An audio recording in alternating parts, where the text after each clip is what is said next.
જય સ્વામિનારાયણ. સહજાનંદ વિદ્યાલયના video lecture શિક્ષણમાં આપ સર્વ વિદ્યાર્થી મિત્રોનું હાર્દિક સ્વાગત છે. ધોરણ 12 રસાયણ વિજ્ઞાન પ્રકરણ 7.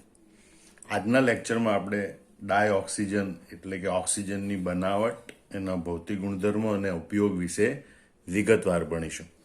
તો સૌથી પહેલા આપણે જોઈએ ડાયઓક્સિજનની બનાવટ. તો પ્રયોગશાળામાં પણ બનાવી શકાય અને ઔદ્યોગિક રીતે પણ બનાવી શકાય. તો પ્રયોગશાળામાં બનાવટની જુદી જુદી અનેક રીતો છે. સામાન્ય રીતે ક્લોરેટ, નાઇટ્રેટ કે પરમેંગેનેટ સંયોજન હોય એના ઉષ્મી વિઘટનથી બનાવી શકાય. ધાતુના ઓક્સાઇડ એને ગરમ કરીને એના વિઘટનથી બનાવી શકાય. H2O2 હાઇડ્રોજન પેરોક્સાઇડના વિઘટનથી બનાવી શકાય. પાણીના વિદ્યુત વિભાજનથી બનાવી શકાય. ઔદ્યોગિક રીતે પણ પાણીના વિદ્યુત વિભાજનથી પણ બનાવી શકાય ઘણીવાર, અથવા તો હવાનું પ્રવાહીકરણ અને નિસ્યંદન દ્વારા બનાવી શકાય. યાદ રાખજો, ઔદ્યોગિક રીત હોય ને એટલે સમજી લેવાનું કે મોટા પાયા પર ઉત્પાદન થતું હોય અને એ ઉત્પાદન કરવાની રીતથી જે નિપજ મળતી હોય એ સસ્તી મળતી હોવી જોઈએ. બરાબર, સસ્તી સલામત રીતે મળતી હોવી જોઈએ. તો હવાનું પ્રવાહીકરણ અને નિસ્યંદન કરી અને ડાયઓક્સિજન વાયુ મોટા પાયે ઉત્પાદિત કરી શકાય છે. તો હવે આપણે બધી રીતો વિગતવાર જોઈએ. પહેલી રીત જોઈએ તો ક્લોરેટ, નાઇટ્રેટ અને પરમેંગેનેટ જેવા ઓક્સિજનયુક્ત સંયોજનો હોય એના ઉષ્મીય વિઘટનથી ડાયઓક્સિજન મેળવી શકાય. પોટેશિયમ ક્લોરેટ એ ઘન સ્વરૂપે એને ગરમ કરીએ એટલે ઘન કેસીએલ મળે અને વાયુરૂપ ડાયઓક્સિજન મળે જેને પાણીના અધર સ્થાનાંતરની રીતથી એકઠો કરવામાં આવે. આ ઉપરાંત પોટેશિયમ પરમેંગેનેટ છે એના ઉષ્મીય વિઘટનથી પણ મેળવી શકાય. KMnO4 it gives K2MnO4 potassium manganate plus manganese dioxide plus O2. આ બંને ઘન સ્વરૂપે છે. ઓક્સિજન આપણને વાયુ સ્વરૂપે મળે. સમીકરણ સંતુલિત કરવા માટે આપણે અહીંયા 2 લખીએ. પોટેશિયમ પરમેંગેનેટ છે એને ગરમ કરવાથી પણ ડાયઓક્સિજન વાયુ મેળવી શકાય. એ જ રીતે પોટેશિયમ નાઇટ્રેટ KNO3 એને ગરમ કરવામાં આવે તો પણ પોટેશિયમ નાઇટ્રેટ KNO2 મળે પ્લસ O2 મુક્ત થાય છે. બરોબર, સમીકરણ સંતુલિત કરવા માટે આપણે અહીંયા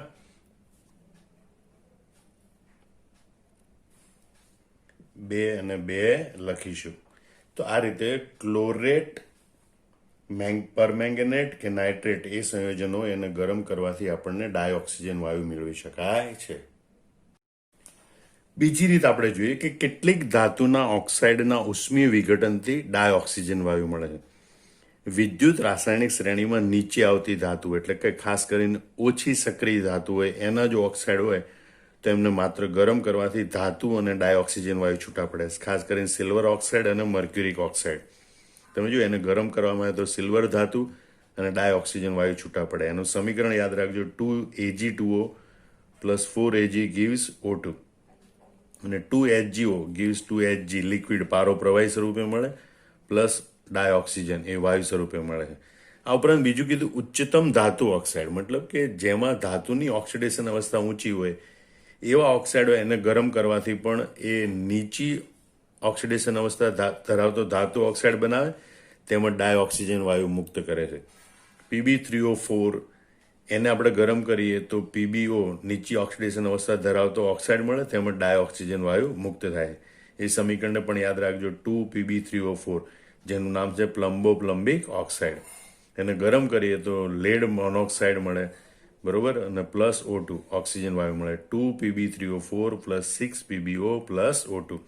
એ જ રીતે લેડ ડાયોક્સાઇડ હોય એમાં પણ એની ઓક્સિડેશન અવસ્થા +4 છે, ઊંચી ઓક્સિડેશન અવસ્થા છે. ગરમ કરીએ તો +2 ઓક્સિડેશન અવસ્થા ધરાવતો એટલે કે નીચી ઓક્સિડેશન અવસ્થા ધરાવતો ઓક્સાઇડ મળે અને ડાયઓક્સિજન વાયુ મુક્ત થાય છે.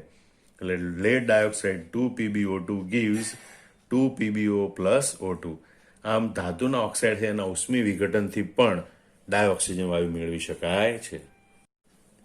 ત્રીજી રીત છે મેંગેનીઝ ડાયોક્સાઇડ ઉદ્દીપકની હાજરીમાં હાઇડ્રોજન પેરોક્સાઇડનું વિઘટન કરવામાં આવે તો ડાયઓક્સિજન વાયુ મળે છે. તો આ રીતે પણ આપણે ઓક્સિજન વાયુ મેળવી શકીએ. 2H2O2 લિક્વિડ MnO2ની હાજરીમાં ગરમ કરીએ તો હાઇડ્રોજન પેરોક્સાઇડનું વિઘટન થઈ 2 પાણીના અણુ અને 1 ઓક્સિજનનો અણુ મુક્ત થાય. અહીં હાઇડ્રોજન પેરોક્સાઇડ અને પાણી બંને પ્રવાહી સ્વરૂપે એટલે ઓક્સિજન વાયુ સ્વરૂપે સહેલાઈથી આપણે મેળવી શકીએ છીએ. આમ હાઇડ્રોજન પેરોક્સાઇડના મેંગેનીઝ ડાયોક્સાઇડ ઉદ્દીપકની હાજરીમાં ઉષ્મી વિઘટનથી પણ ડાયઓક્સિજન વાયુ મેળવી શકાય છે. પ્રયોગશાળામાં તેમજ ઔદ્યોગિક રીતે પણ પાણીમાંથી ડાયઓક્સિજન વાયુ મેળવવામાં આવે છે. ખાસ કરીને પાણીનું વિદ્યુત વિભાજન કરવામાં આવે તો કેથોડ પર ડાયહાઇડ્રોજન અને એનોડ ઉપર ડાયઓક્સિજન વાયુ મુક્ત થાય છે. આમ પાણીના વિદ્યુત વિભાજનથી ડાયહાઇડ્રોજન ડાયઓક્સિજન બંને વાયુઓ મેળવી શકાય છે. પ્રયોગશાળામાં પણ મેળવી શકાય અને ઔદ્યોગિક રીતે પણ મેળવી શકાય છે. ડાયઓક્સિજનની ઔદ્યોગિક બનાવટ એટલે કે ડાયઓક્સિજનનું મોટા પાયે ઉત્પાદન હવામાંથી કરવામાં આવે છે. હવામાંથી પ્રથમ કાર્બન ડાયોક્સાઇડ અને પાણીની બાષ્પ દૂર કરી ત્યારબાદ જે હવામાં બાકીના વાયુનું મિશ્રણ હોય એનું પ્રવાહીકરણ કરવામાં આવે. એટલે કે ઊંચા દબાણે અને નીચા તાપમાને હવાને પ્રવાહી સ્વરૂપમાં ફેરવવામાં આવે. ત્યારબાદ એનું તાપમાન ધીમે ધીમે વધારી એનું વિભાગી નિસ્યંદન કરવામાં આવે. તો પ્રથમ ડાય નાઇટ્રોજન છે એ વાયુ સ્વરૂપે મળે અને ડાયઓક્સિજન એ પ્રવાહી સ્વરૂપે હોય. ત્યારબાદ વધુ તાપમાન આપવામાં આવે તો ડાયઓક્સિજન પણ વાયુ સ્વરૂપે મળે છે. આમ યાદ રાખજો, હવામાંથી કાર્બન ડાયોક્સાઇડ અને પાણીની બાષ્પ દૂર કરી બાકી રહેલા વાયુ મિશ્રણનું પ્રથમ પ્રવાહીકરણ કરવામાં આવે. ત્યારબાદ તેનું વિભાગી નિસ્યંદન કરવામાં આવે એટલે પ્રથમ ડાયનાઇટ્રોજન વાયુ મળે અને ત્યારબાદ ડાયઓક્સિજન વાયુ મળે છે. ડાયઓક્સિજનના ગુણધર્મો, એના ટોટલ આપણે 7 ગુણધર્મો ભણવાના છે. એ પૈકી પ્રથમ 5 ગુણધર્મો એ ભૌતિક ગુણધર્મો સ્વરૂપે ભણવાના છે અને પછીના ગુણધર્મો આપણે રાસાયણિક ગુણધર્મો તરીકે ભણવાના છે. તો પ્રથમ 5 ગુણધર્મો તમારે આવી રીતે યાદ રાખવાના છે. હિન, પાતા, સમ, અનુ. હિન એટલે રંગહીન, ગંધહીન, સ્વાદહીન વાયુ છે. પાણીમાં દ્રાવ્યતા, તાપમાન એટલે કે ગલનબિંદુ, ઉત્કલનબિંદુ, સમ એટલે સમસ્થાનિકો અને અનુચુંબકી ગુણધર્મ. એના માટે આંકડાકીય માહિતી પણ ઉપર યાદ રાખી. 103.08, 9055, 161718, બેકી અનુ એ રીતે પણ યાદ રાખી શકો. તો સૌથી પહેલા આપણે ભૌતિક ગુણધર્મો જોઈએ. તો પહેલો ગુણધર્મ છે ડાયઓક્સિજન એ રંગવિહીન અને ગંધવિહીન વાયુ છે. જ્યારે બીજો ગુણધર્મ છે પા એટલે પાણીમાં દ્રાવ્યતા. 293 કેલ્વિન તાપમાને 100 સેન્ટીમીટર ક્યુબ એટલે કે 100 મિલી પાણીમાં 3.08 સેન્ટીમીટર ક્યુબ એટલે કે 3.08 મિલી જેટલો ડાયઓક્સિજન વાયુ દ્રાવ્ય થાય છે. યાદ રાખજો, પાણીમાં ઓક્સિજનની દ્રાવ્યતા આટલી છે એટલે કે 100 મિલી પાણીમાં 3.08 મિલી ઓક્સિજન દ્રાવ્ય થયેલો હોય. અને આટલો ઓક્સિજન એ દરિયાઈ અને જલીય સજીવોના જીવન ટકાવી રાખવા માટે પૂરતો છે. અને એટલે દરિયાઈ પાણીમાં કે સાદા પાણીમાં રહેતા જળચર સજીવો છે એ આ ઓક્સિજનનો શ્વસન તરીકે ઉપયોગ કરી અને સહેલાઈથી જીવી શકે છે. આમ યાદ રાખી લો ફરીથી 2 ગુણધર્મો. ડાયઓક્સિજન એ રંગવિહીન અને ગંધવિહીન વાયુ છે. બીજું, 293 કેલ્વિન તાપમાને 100 સેન્ટીમીટર ક્યુબ પાણીમાં 3.08 સેન્ટીમીટર ક્યુબ જેટલો ડાયઓક્સિજન વાયુ દ્રાવ્ય થાય છે, જે દરિયાઈ અને જલીય સજીવોના જીવન ટકાવી રાખવા માટે પૂરતો છે. તે 90 કેલ્વિન તાપમાને પ્રવાહીમાં તથા 55 કેલ્વિન તાપમાને ઠંડુ પાડતા ઘન સ્વરૂપમાં મળે છે. બરોબર, એટલે કે 90 કેલ્વિન તાપમાન એનું ઉત્કલન બિંદુ છે, 55 કેલ્વિન તાપમાન એનું ગલન બિંદુ છે. ફરીથી યાદ રાખી લો, 90 કેલ્વિન તાપમાને પ્રવાહીમાં, 55 કેલ્વિન તાપમાને ઘન સ્વરૂપમાં ફેરવાય છે. તે O16, O17, O18 એમ 3 સમસ્થાનિકો ધરાવે છે. બરોબર, સમ એટલે સમસ્થાનિક અને અનુ એટલે અનુચુંબકી ગુણધર્મ. એમાં બેકી સંખ્યામાં ઇલેક્ટ્રોન હોય છે, 8 દુ 16 ઇલેક્ટ્રોન હોય છે. એટલે બેકી સંખ્યામાં ઇલેક્ટ્રોન હોય તો સામાન્ય રીતે અણુઓ પ્રતિચુંબકી હોય. પણ અહીંયા બેકી સંખ્યામાં ઇલેક્ટ્રોન હોવા છતાં તે અપવાદરૂપ અનુચુંબકી ગુણધર્મ દર્શાવે છે. એટલે કે ચુંબકી ક્ષેત્રમાં તે આકર્ષણ પામે છે. આમાં છેલ્લા 3 ગુણધર્મ યાદ કરી લો. તા એટલે તાપમાન, મતલબ 90 કેલ્વિન તાપમાને તે પ્રવાહીમાં અને 55 કેલ્વિન તાપમાને ઠંડુ પાડતા તે ઘન સ્વરૂપમાં મળે. સમ એટલે સમસ્થાનિક, O16, O17, O18 એમ 3 સમસ્થાનિકો ધરાવે છે. અનુ એટલે અનુચુંબકી ગુણધર્મ. તેમાં બેકી સંખ્યામાં ઇલેક્ટ્રોન હોવા છતાં તે અપવાદરૂપ અનુચુંબકી ગુણધર્મ ધરાવે છે. છઠ્ઠો ગુણધર્મ એ છે કે ભાઈ ડાયઓક્સિજન એ ગોલ્ડ, પ્લેટિનમ જેવી નિષ્ક્રિય ધાતુઓ તેમજ ઉમદા વાયુ તત્વો એની સાથે પ્રક્રિયા કરતું નથી, પણ એ તત્વો સિવાયના મોટા ભાગના ધાતુ તત્વો અને અધાતુ તત્વો સાથે પ્રક્રિયા કરે. બીજી એક વાત યાદ રાખી લો, ભાઈ અન્ય તત્વો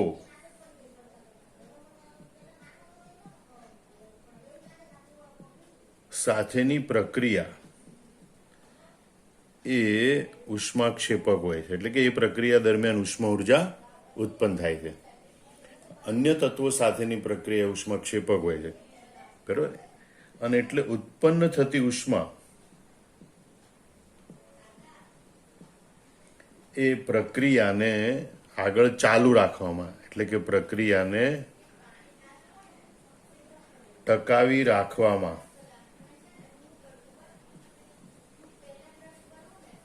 મદદરૂપ થાય છે.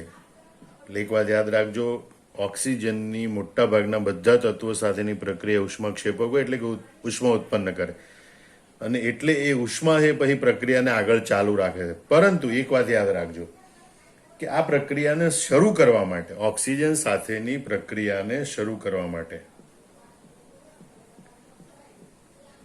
આ પ્રક્રિયાઓને શરૂ કરવા માટે ગરમીની જરૂર પડે છે, એટલે કે પહેલા ઉષ્મા આપવી પડે. તમે યાદ કરો, કોઈ પણ પદાર્થને સળગાવવો હોય ને તો પહેલા આપણે એને ગરમ કરીએ છીએ, પછી આપમેળે સળગે રાખે છે. એનું કારણ કે શરૂઆતમાં પ્રક્રિયા શરૂ કરવી હોય ત્યારે આપણે ગરમી આપવી પડે. એનું કારણ એ છે કે O ડબલ બોન્ડ O દ્વિબંધ એની વિયોજન enthalpy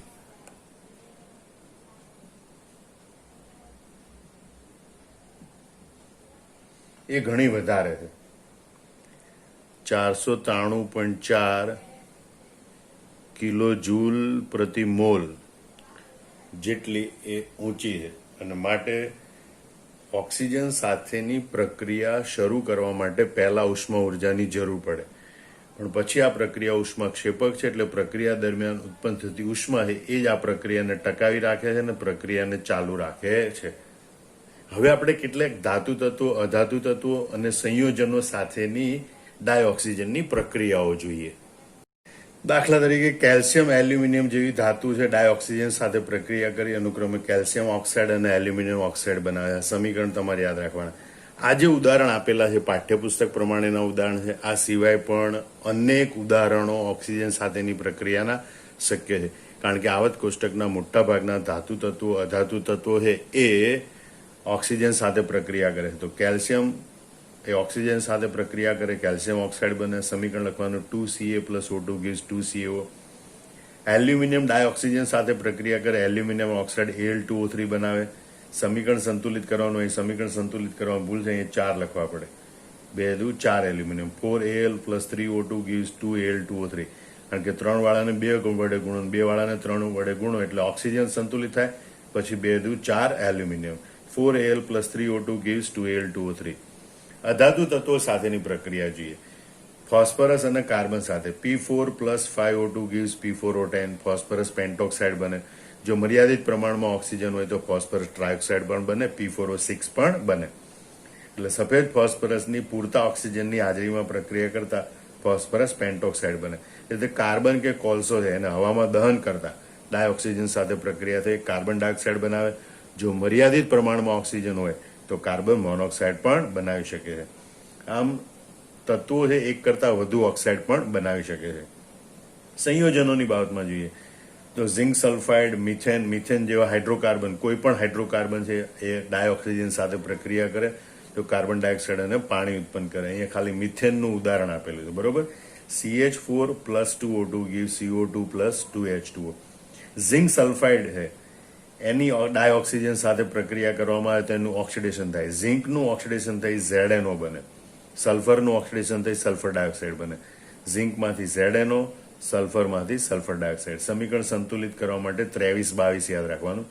2ZNS + 3O2 gives 2ZNO + 2SO2. આમ ઝિંક સલ્ફાઇડનું ઓક્સિડેશન થઈ ઝિંક ઓક્સાઇડ બને છે. જ્યારે હાઇડ્રોકાર્બન હોય એનું ઓક્સિડેશન થાય તો હંમેશા કાર્બન ડાયોક્સાઇડ અને પાણી બને છે. આપણે જોયું કે કેટલાક સંયોજનો છે ઓક્સિજન સાથે સીધી પ્રક્રિયા કરી એ સંયોજનોનું ઓક્સિડેશન કરે, ત્યારે કેટલાક સંયોજનો છે એ ઉદ્દીપકની હાજરીમાં ઓક્સિડેશન પ્રક્રિયાઓ આપે છે, બરાબર. દાખલા તરીકે સલ્ફર ડાયોક્સાઇડ છે એની ડાયોક્સિજન સાથે સીધી પ્રક્રિયા થતી નથી અથવા તે પ્રક્રિયા ખૂબ ધીમી હોય, પણ વેનેડિયમ પેન્ટોક્સાઇડ ઉદ્દીપકની હાજરીમાં એ ઝડપથી સલ્ફર ટ્રાયોક્સાઇડ આપે છે. આમ સલ્ફર ડાયોક્સાઇડ છે એની વેનેડિયમ પેન્ટોક્સાઇડ ઉદ્દીપકની હાજરીમાં ડાયોક્સિજન સાથે પ્રક્રિયા કરવામાં આવે તો સલ્ફર ટ્રાયોક્સાઇડ બને છે. 2SO2 plus O2 gives 2SO3. એ રીતે HCl હાઇડ્રોજન ક્લોરાઇડ છે એની ડાય ઓક્સિજન વાયુ સાથે CuCl2 બરોબર ક્યુપ્રસ ક્લોરાઇડ ઉદ્દીપકની હાજરીમાં ક્યુપ્રિક ક્લોરાઇડ ઉદ્દીપકની હાજરીમાં પ્રક્રિયા કરવામાં આવે તો ડાયક્લોરિન અને પાણી બને. સમીકરણ લખવાનું 4HCl plus O2 gives 2Cl2 plus 2H2. ક્લોરીનની બનાવટની આ પ્રક્રિયા છે જે ક્લોરીનની બનાવટ વખતે પણ આપણે ભણીશું. આમ કેટલાક સંયોજનો છે એ ઉદ્દીપકની હાજરીમાં સંયોજનો તત્વને સંયોજનો ઉદ્દીપકની હાજરીમાં ડાયઓક્સિજન સાથે પ્રક્રિયા કરી અને ઓક્સિડેશન પ્રક્રિયાઓ આપે છે. ડાયઓક્સિજનના ઉપયોગો. આમ તો ઘણા બધા ઉપયોગો હોય છે પણ પાઠ્યપુસ્તકમાં લખ્યા પ્રમાણે આપણે આ 4 ઉપયોગો યાદ રાખવાના છે.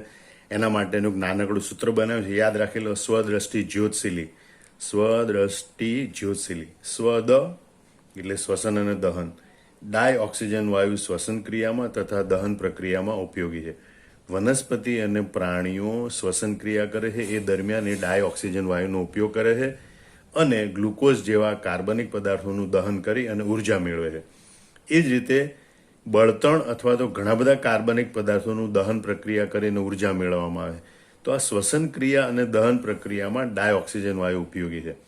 આ ઉપરાંત સ્ટીલની બનાવટમાં ડાય ઓક્સિજન વાયુ ઉપયોગી છે. ખાસ કરીને એનો ઉપયોગ કરી અને અશુદ્ધિઓ દૂર કરી શકાય છે. બરોબર. ત્રીજો ઉપયોગ છે ઓક્સી એસિટિલિન જ્યોતમાં ડાય ઓક્સિજન વાયુનો ઉપયોગ થાય છે.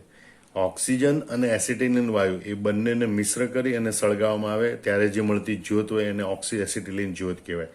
આ જ્યોતની ખાસિયત એ છે કે એનું ખૂબ ઊંચું તાપમાન હોય છે અને ખૂબ ઊંચા તાપમાનને કારણે તે ધાતુઓના વેલ્ડિંગ કાર્યમાં વપરાય છે. આમ યાદ રાખી લો, ઓક્સી એસિટિલિન જ્યોતમાં ડાય ઓક્સિજન વાયુનો ઉપયોગ થાય છે.